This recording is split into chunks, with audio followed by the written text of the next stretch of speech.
And there are late-breaking reports that a Hamas leader was assassinated by Israel in the Iranian capital of Tehran moments ago. This is now according to the Associated Press. नमस्कार, मैं राजीव चौधरी।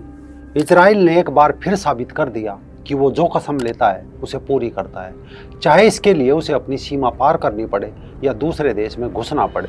इस बार भी Israel ने जो किया वो दुनिया के बड़े से बड़े, ताकतवर से ताकतवर मुल्क को भी एक सबक की तरह ले लेना चाहिए, क्योंकि इस बार इजराइल ने ईरान की राजधानी तेहरान के सबसे सुरक्षित समझे जाने वाले इलाके में घुसकर हमास के सरगना इस्माइल हानिया को मारा है। इस्माइल हानिया का मारा जाना कोई छोटी मोटी बात नहीं है। इस्माइल हानिया का मारा जाना हमास समर्थक मुस्लिम देश और हमास के समर्थक मुसलमानों के मुंह पर इजराइल का वो थप्पड़ है जिसकी गूंज आज न्यूज रूम से लेकर दुनिया के अखबारों में सुनी जा रही है। ईरान ने भी स्वीकार कर लिया कि हमास के राजनीतिक कार्यालय के प्रमुख डॉक्टर इस्माइल हानिया के आवास पर हमला किया गया, उनके साथ उनका एक अंगरक्षक भी मारा गया। लेकिन इससे आगे तेहरान कुछ बोलने को तैयार नहीं है, क्योंकि घटना को अंजाम उसकी राजधानी तेहरान में दिया गया है। असल में इजराइल ने पिछले साल कसम खाई थी।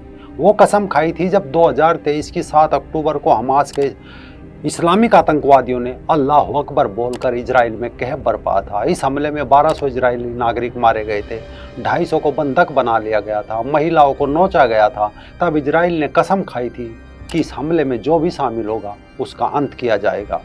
गजा पर इजराइल हमला हुआ। अगले 30 दिन पूरे होते होते इजरायली सेना ने गजा के 2 टुकड़े कर दिए, उत्तरी गजा और दक्षिण गजा। इतना ही नहीं, उस समय महीने भर की इस जंग ने फिलिस्तीन के नक्शे को अलावा हमास की ताकत और मुस्लिम देशों की सियासत को भी बदल कर रख दिया था।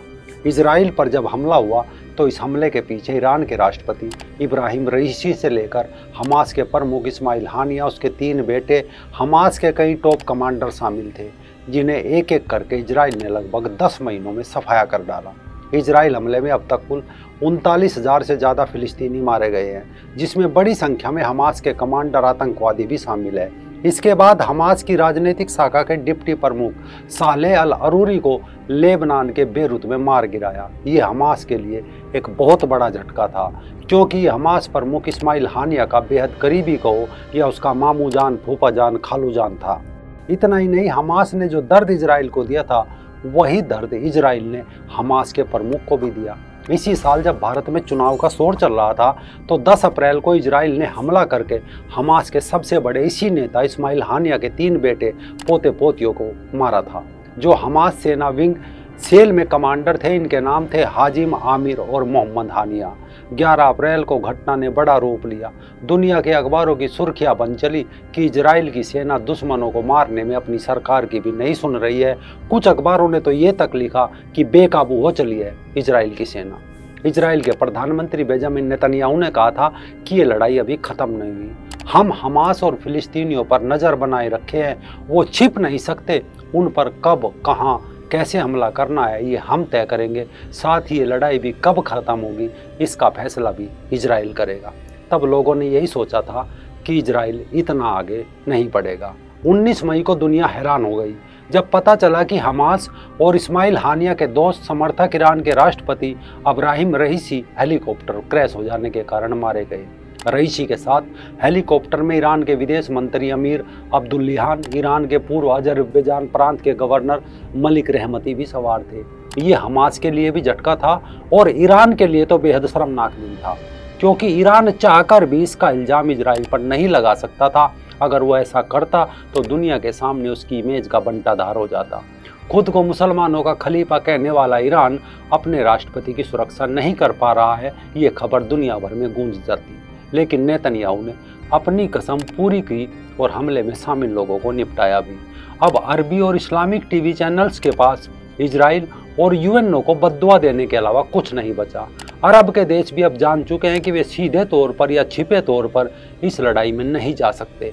इजराइल की बमबारी में 39-40 हज़ार से ज़्यादा लोगों की मौत हो चुकी है, लेकिन इजराइल के पास अभी इस बात का जवाब नहीं है कि इनमें से कितने हमास के आतंकवादी थे और कितने आम नागरिक। उनकी ओर से सिर्फ इतना बताया जा रहा है कि वो हमास के 50 से ज़्यादा टॉप कमांडरों को ख़त्म कर चुका है। इस जंग में अभी भी सवाल बने हुए हैं और सवाल यह है कि हमास के पास से 250 से ज़्यादा इजरायली बंधक है जो अभी तक मुक्त नहीं हो पाए। इजराइल की जनता का ये प्रेशर नेतन्याहू के ऊपर जो का तो बना हुआ है। दूसरा सवाल ये भी है कि क्या हमास को इजराइल जड़ से खत्म कर पाएगा। इन सवालों के जवाब यही है कि हमास सीज फायर के बदले इजराइल बंधक अगर मुक्त भी कर दे तो भी गारंटी नहीं है कि इजराइल फिर गजा में जंग रोक देगा। और इजराइल की यह गारंटी कौन देगा कि हमास दोबारा इजराइल पर हमला नहीं करेगा। हाँ, ईरान हमास को हथियार और पैसा देने लगा था। ईरान भी इजराइल का विनाश चाहता है। हालांकि ईरान शिया मुल्क है जबकि अरब वर्ल्ड सुन्नी है, लेकिन काफिर इजराइल के खिलाफ शिया सुन्नी एक हो गए हैं। आज हमास का लक्ष्य है इजराइल के उन हिस्सों पर कब्जा करना जिनमें ज़्यादातर फिलिस्तीनी हैं, एक स्वतंत्र देश के रूप में खुद को स्थापित करना। हालांकि हमास को ज़्यादातर मुस्लिम देश पत्थरों से जंग लड़ने वाला संगठन कहते हैं, लेकिन सच्चाई क्या है ये आप इन दिनों जारी जंग में देख सकते हैं। उनके पास हजारों रॉकेट भी है और लॉन्चर भी, आधुनिक हथियार भी है और फॉरेन फंडिंग भी। लेकिन ये भी सही है कि अब भी इजराइल की ताकत के सामने वे बिल्कुल बौने हैं। एक तरफ अरब देश के मुस्लिम शासक खुद को लिबरल दिखाने का ढोंग करते हैं, दूसरी ओर वो चोरी छिपे पीछे से इन आतंकी संगठनों को पैसा और हथियार देते हैं ताकि वो सीधे लड़ाई में ना कूद कर इनके जरिए दुनिया पर इस्लाम का निजाम कायम कर सके। आतंकी हमले करते हैं, ये बाहर निकल कर निंदा कर देते हैं। विडंबना देखिए, वैसे तो ईरान और सऊदी अरब में शिया सुन्नी के वर्चस्व को लेकर जंग है, लेकिन आतंकी संगठनों की मदद के मामले में दोनों एक है। लेकिन एक बार बिना किसी समझौते के अगर इजराइल अपने नागरिकों को रिहा करा लेता है तो वाकई में युद्ध एक धर्म युद्ध में तब्दील हो जाएगा और अपनी टेक्नोलॉजी और ताकत के दम पर इजराइल मध्य एशिया का नक्शा बदलने में देर नहीं लगाएगा। क्योंकि इसी हफ्ते लेबनानी आतंकी संगठन हिजबुल्लाह ने गोलान हाइट्स में भी हमला करके इजराइल के दर्जनों बच्चों को मारा। इस हमले के बाद फिर से भड़के इजराइल ने जवाबी कार्रवाई करने की कसम खाई।